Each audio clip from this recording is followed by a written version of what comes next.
Democracy faced its most serious crisis in decades in 2017. That is the stark verdict of an annual report from Freedom House, a Washington-based democracy promotion and human rights organization. The report charts a 12th consecutive year of decline in global freedom, analyzing whether countries hold free and fair elections, the rights of minorities, freedom of the press, and of the rule of law. The freest nations on earth, according to the analysis, Norway, Sweden, and Finland. The least free, Syria and South Sudan. The report says the United States remains a vibrant democracy and free. But if there was a further erosion of American political institutions, continuing a 7-year trend. To discuss the findings, I spoke earlier today with former Secretary of State Madeleine Albright, who served under President Bill Clinton, and with Ohio's Republican Governor John Kasich. I asked him what has happened in this country that has led it, according to the report, to retreat from being a champion of democracy. Well, I think, Judy, that people are, thinking about, the problems inside of our country. To me, that's part of the reason why President Trump was elected. People were saying, look, I don't have much income. My kid graduated from college. They have debt. They can't get a job. And it's somebody else's fault out there in the world. So therefore, we need to withdraw, take care of ourselves. I think that's very short-sighted. I don't think that's the fundamental problem, but I think that was the reaction here.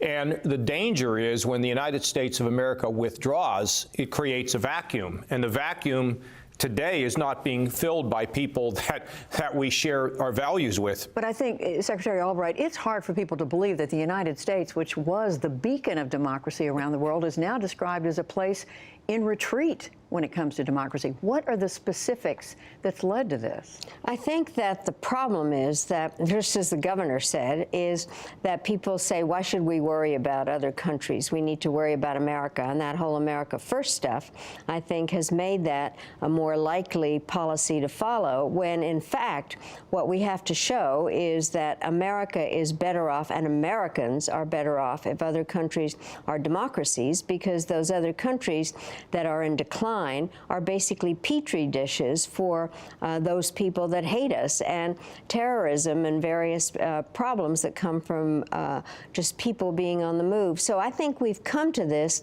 because, and I hate to say this, is because there has been leadership that has exacerbated divisions and not those where we're trying to find common ground. Divisions, and Governor Kasich, I mean, the report refers to violations of ethical standards at the highest levels in the U.S. government. Yeah, I mean, there's parts of that report I think are really kind of silly, Judy, to say that, we've lost our freedom because the president didn't release his taxes, but yet he complied with the law, to me is really silly. Look, we're all concerned about the attacks on the press, but the press is resilient. Frankly, the press is more aggressive today than I can remember it in a long time. I'm not worried about the United States in terms of our basic freedoms. What I am worried is when we withdraw from trade agreements in the Pacific, the Chinese have an advantage. When we insult people in Africa, it means the Chinese have more ability to have sway. When we are not working with our allies and making unilateral decisions, it begins to undermine the strength of NATO. These are things that are very, very concerning, not just to me, but to people around the world. Now, again, I think these institutions are pretty darn strong, but you can't take anything for granted here in the 21st century.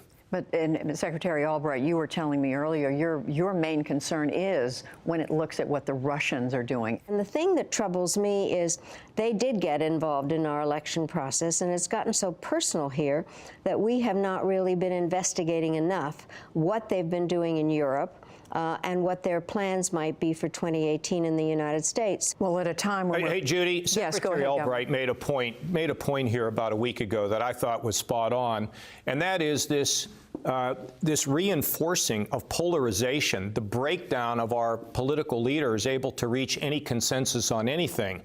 is, it's destroying people's confidence in the ability of our government to make decisions that are in the best interests of the public and not in the best interests of political parties. I want to pick up on what you said, Governor, about polarization, because what we're seeing is a divide not just between the two parties, but right now within your party, the Republican Party, over immigration. How do you see that divide getting resolved in your own party? Well, Judy, look, every American believes we have to protect our borders. That's a given. But to take 800,000 people who were brought here as kids and to say that we're going to systematically engage in an effort to ship them out of the country, or even the El Salvadorians, where that country is not ready to accept these people. You had President Bush and President Obama both saying they gave waivers so those people could stay. And when you study this, you see that many of those folks are terrorized about the notion if they go home, many of them fear for their lives. We need to have a policy that goes through the windshield, not through the rearview mirror, and begin to punish people in maybe that's a strong word, but to do things to disrupt them once they are fully integrated in our society and they have been law-abiding people. Judy, there's one other element of this that I have thought about over the last few days. The Republican Party says it's a party of the family. Well, we need to strengthen all families.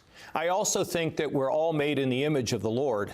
And when we treat these people as somehow numbers or goals without thinking of them as people, we fall short as a nation.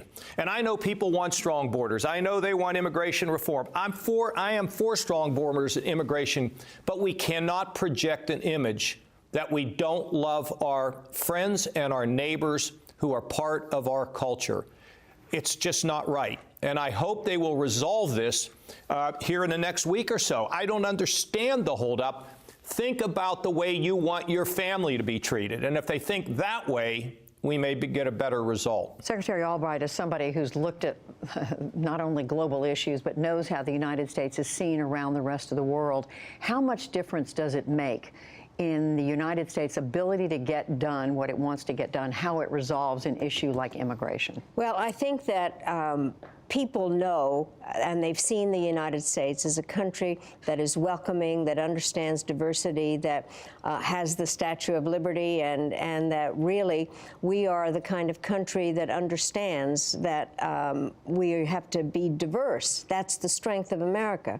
And I think that when the president makes statements that basically makes a whole set of people feel inferior, it undermines our policy. And what's been so interesting is to watch stories about how our ambassadors now have to try to explain what is going on, and it undermines America's image. And let me just say, there are people who say, who cares about our image? What we care about, and I think is right, it's the job of every president to protect our people and our territory and our way of life. And that can only happen if we have good relationships with other countries, because we can't do everything alone. So it undermines America's strength, and it makes it more difficult for our people to be protected. Finally, Governor Kasich, last night on the program, I interviewed Peter Wehner, longtime conservative, longtime Republican, who said to him it's extremely painful to watch what's happened, what the president has said in the last few days. What about you, as a lifelong Republican? I've already said that he should apologize. It was outrageous.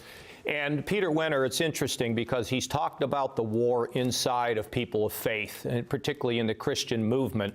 A war within, a war, but maybe a debate is a better term, about what evangelicals are all about, what Christians are all about. And to me, as a person of faith, and look, I fail all the time, but I'll tell you what it's about.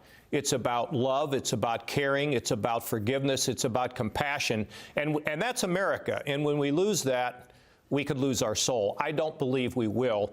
Finally, how about Secretary Albright? She is iconic. She's contributed a great amount to this country, and I'm privileged to always spend time with her. She's terrific. Thank you, Governor. And on that note, we thank both of you, Secretary Madeleine Albright, Governor John Kasich. Thank you both. Thank you.